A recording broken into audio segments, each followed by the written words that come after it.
Absorption पाहिलं आणि आता वेळ आलेली आहे त्याचे कॉजेस डिस्कस करण्याचे. तर पहिला आहे सिलियाक डिसीज. सिलियाक डिसीजचं दुसरं नाव आहे ते म्हणजे ग्लुटेन सेन्सिटिव्ह एन्टेरोपॅथी. का? कारण ग्लुटन कंटेनिंग फूड घेतल्यामुळे काय होतं तर एन्टेरोपॅथी पाहायला मिळते. एंटर म्हणजे इंटेस्टायनल, पॅथी म्हणजे abnormal, is like diarrhoea, pain, like that. यालाच आपण नॉन ट्रॉपिकल फ्रूट पण म्हणतो, कारण हा मोस्टली ट्रॉपिकल रिजनमध्ये तर सापडतोच, पण विदाऊट ट्रॉपिकल रिजनमध्ये हा मोस्टली सापडतो. म्हणून आपण याला नॉन ट्रॉपिकल फ्रूट म्हणतो, ग्लुटन सेन्सिटिव्ह एन्टेरोपॅथी म्हणतो आणि सिलियाक डिसीज म्हणतो. तर आपण याची समजून घेऊया नक्की काय होतं आहे. इथे मी गहू पण दाखवलं म्हणजे स्वीट, कारण gluten containing product. So gluten कोणाकोणामध्ये जास्त असतं तर व्हीट, बार्ले आणि रे. ओट्स पण याच्यामध्ये येऊ शकतात. तर काही पेशंट्समध्ये त्यांनी जर व्हीट, बार्ले, रे किंवा ओट्स खाल्लं तर त्यांना लगेच एन्टेरोपॅथी होते, ती म्हणजे सिलियाक डिसीज. कारण ग्लुटेनमध्ये ग्लियाडिन नावाचा हा मेन टॉक्झिक कंपोनंट असतो. ग्लियाडिन नावाचा ग्लुटेन डिराइव्ह हे पेप्टाईड असतं.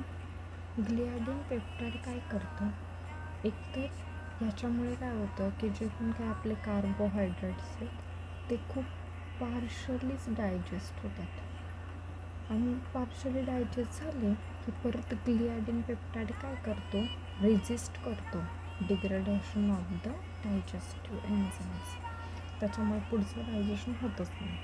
आता जर पुढचं डायजेशन झालंच नाही तर मग ते आहे तसंच राहिलं जातं.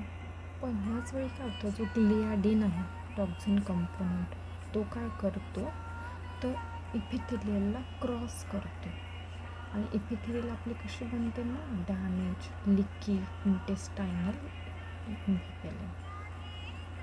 एकदा त्याने तिला क्रॉस केलं की तो जातो लॅमिना प्रॉप्रियामध्ये. लॅमिना प्रॉप्रियामध्ये ग्लियाडिन गेलं की ग्लियाडिनचं कन्वर्जन केलं जातं आणि त्याच्यासाठी यूज होतं टिश्यू ट्रान्सग्लुटामेस, तो आहे TTG. आणि हा खूप खूप खूप इम्पॉर्टंट आहे. सो हा लक्षात ठेवा, TTG हा हेल्प करतो डिॲमिनेशनसाठी आणि त्याच्यामुळे कन्वर्जन होतं ग्लुटामाइनचं ग्लुटामेटमध्ये.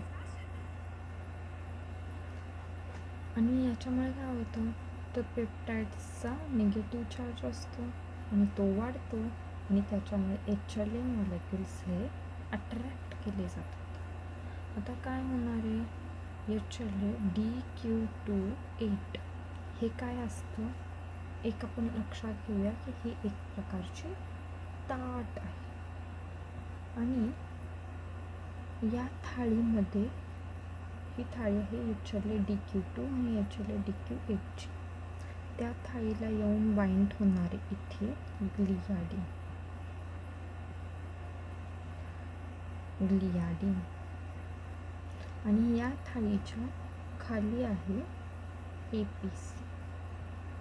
APC म्हणजेच काय, अँटीजन प्रेझेंटिंग थाळी, तिच्यावरती आहे HLA, त्याला येऊन जॉईन होतो ग्लियाडिन आणि हे जे काही कॉम्प्लेक्स तयार होतं ते काय करतं तर CD4+ T सेलचं ॲक्टिवेशन करतं.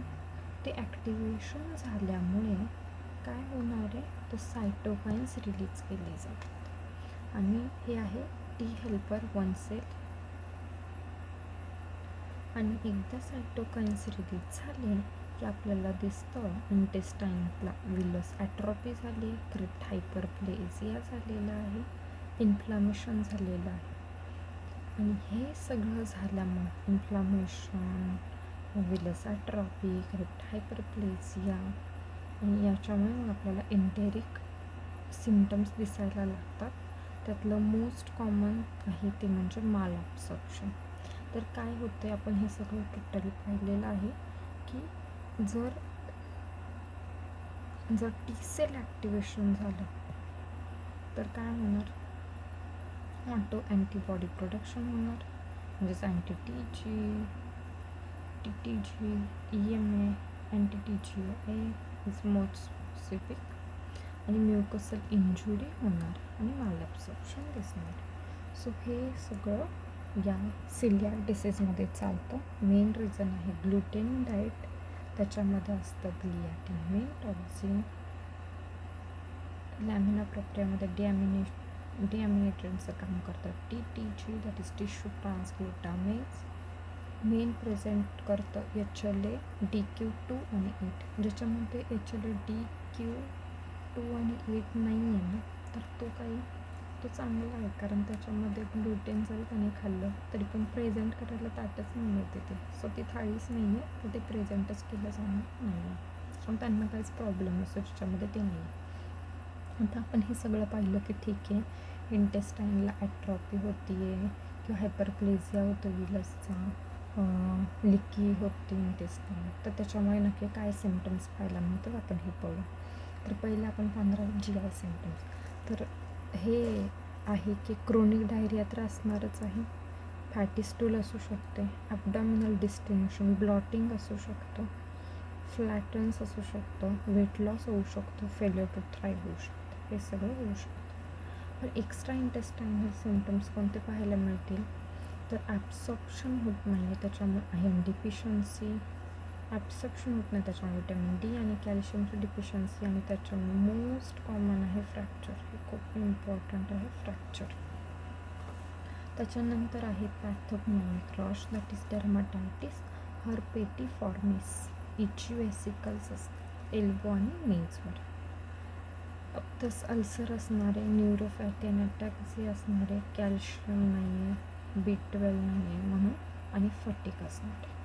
तर आपण याची एकदा समजून घेऊया की ही सायकल कशी चालली जाते. एखादा पेशंट आपल्याकडे आलेला आहे, त्या पेशंटला आहे chronic diarrhoea, anaemia, growth failure, fracture, rash, ataxia, हे इम्पॉर्टंट सिम्पटम्स आहेत. त्यातला chronic diarrhoea, anaemia, growth failure, fracture खूप इम्पॉर्टंट आहेत आणि हे असतातच मेजॉरिटी. न्यूरोलॉजिक असेल तर अटॅक्सिया आणि रॅश.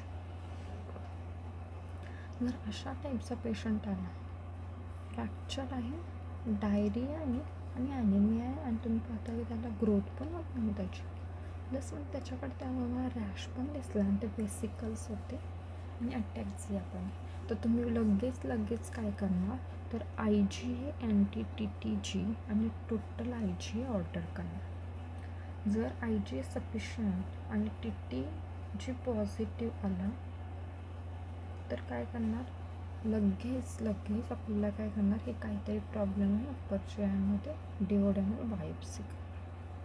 पण जर IgA डिफिशियन्सी आली तर आपण काय करणार, लगेच IgG बेस्ट IgG ऑर्डर करणार. ओके, सो आपल्याकडे किती 3 टाईपचे आहेत anti, IgA anti-TTG, total IgA आणि IgG. जर IgA निगेटिव्ह, जर IgA कमी असेल तर लगेच IgG ऑर्डर करणार, पण IgG ठीक आहे, IgA ठीक आहे, पण TTG जर पॉझिटिव्ह आला म्हणजेच काय आहे प्रॉब्लेम, सिलियाकचा, म्हणून आपण लगेच डिओडेनल बायोप्सी करतो, कारण सिलियाक डिसीज हा प्रॉक्झिमल कॉज करणार आहे, म्हणजेच प्रॉक्झिमल स्मॉल इंटेस्टाईनमध्ये, म्हणून डिओडेनल. मग बायोप्सी केली, विलस ॲट्रॉपी आली, हे लगेच आपल्याला करणार की येस तिथे सिलियाक डिसीज आहे, म्हणून आपण ग्लुटेन फ्री डाएट चालू करणार, मॉनिटर करणार, इम्प्रूव्हमेंट्स बघणार, हे सगळं चालू. आता हे तर काही इम्पॉर्टंट पॉईंट्स आहेत सिलियाक डिसीजचे. पहिला आहे तो म्हणजे ग्लुटन ट्रिगर सिलियाक डिसीज, करेक्ट. कोणते आहेत, व्हीट, बार्ली, रे, ते नॉट ओट्स, लेकिन मोस्टली ओट्स पण इन्क्लुडेड असतात. Okay, genetic marker HLA DQ2 आणि HLA DQ8. Most common adult presentation काय असतं, आयर्न डिफिशियन्सी ॲनिमिया असतं, आणि तुम्ही किती पण आयर्न द्या तरी पण काहीच फरक पडत नाही, कारण आयर्नच ॲब्सॉर्ब होणार नाही, कारण आपल्याला माहिती आहे की आयर्न हे मोस्टली ॲब्झॉर्ब होतं डिओडेनममध्ये, त्याच्यामुळे प्रॉब्लेम होतो. आयर्न डिओडेनममध्ये होतं, फॉलेटेज जुनोमोटो आणि त्याच्यानंतर राहिला B12 हा त्याच्या पुढच्या पार्टमध्ये होता. पॅथोग्नॉमिक लेशन जर पाहिला, पॅथोग्नॉमिक स्किन लेशन तर तो असतो डर्माटायटिस हर्पेटिफॉर्मिस. हा इची वेसिक्युलर रॅश असणारे एक्सटेन्सर सरफेस म्हणजे नी एल्बोजवर. सिरोलॉजी टेस्ट जर केली तर anti tissue transglutaminase IgE. So anti TTG IgE हे खूप इम्पॉर्टंट आहे. हीच टेस्ट पॉझिटिव्ह येते. जर check total serum IgE to rule out the IgE deficiency before the serology interpretation. Gold standard for the diagnosis small bowel biopsy. आपण biopsy करणार villous atrophy असेल, crypt hyperplasia किंवा increase intraepithelial lymphocytes. Associated autoimmune diseases असतील तर type 1 diabetes आणि autoimmune thyroiditis. Complications जर विचारले तर तिथे असतो enteropathy associated T cell lymphoma. Treatment काय तर ग्लुटेन फ्री डाएट द्या, बॉडी वेट भरले. आणि न्यूरोलॉजिकल असेल तर अटॅक्झिया मोस्टली आणि peripheral neuropathy, calcium vitamin B12. Failure to thrive असते पेशंट्समध्ये.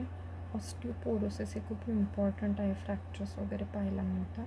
If IgE deficiency use the IgE based test like anti deamidated gliadin peptide IgE. इथे काही क्वेश्चन्स आहेत सिलियाकचे आणि खूप सारे क्वेश्चन्स सिलियाकचे आत्तापर्यंत आलेले आहेत. सो आपण ते सगळे करूया. Which of the following antibody is antibody more specific. आत्ताच आपण पाहिली होती anti tissue transglutaminase antibody. So TTG IgE most specific. 35-year-old woman present with chronic diarrhoea आहे, वेट लॉस आहे. Duodenal biopsy reveals villous atrophy, crypt hyperplasia and increase intraepithelial. हे आपल्याला माहिती आहे, हे सगळं coeliac disease. Which of the following skin manifestation in skin आपण पाहिली होती ती होती dermatitis herpetiformis, ophthalmic rash, वेसिक्युलर इची rash on एक्सटेन्सर नी elbow. A patient with celiac disease advised to follow gluten-free diet. Which of the following grains should be avoided? Rice, corn, barley avoid करायचं. Which of the following is a gold standard for diagnosis of the celiac? त्याच्यासाठी gold standard आहे biopsy. So इथं दिलेलं आपण difference बघत आहोत Vipul disease आणि सिलियाक disease. तर विपल डिसीज हा आहे अर्थ्राल्जिया आहे, येस. डायरिया आहे पण पास पॉझिटिव्ह, कारण ह्याच्यावर इन्फेक्शन असतं, ॲब्डॉमिनल पेन असतं, लिम्फोडेन्सिटी. पण आपल्या सिलियाक डिसीजमध्ये काय करणार तर आयर्न डिफिशियन्सी आणि क्रोनिक डायरिया आणि anti TTG positive सिलियाक disease. सिलियाक disease हा ऑटोइम्युन आहे आणि GI फोकस, पण विपल हा मल्टीसिस्टम. आपण पुढच्या व्हिडिओजमध्ये विपल पण डिस्कस करणार आहोत. आता हे सगळं झालं सिलियाकच्या विषयाचं. थँक्यू.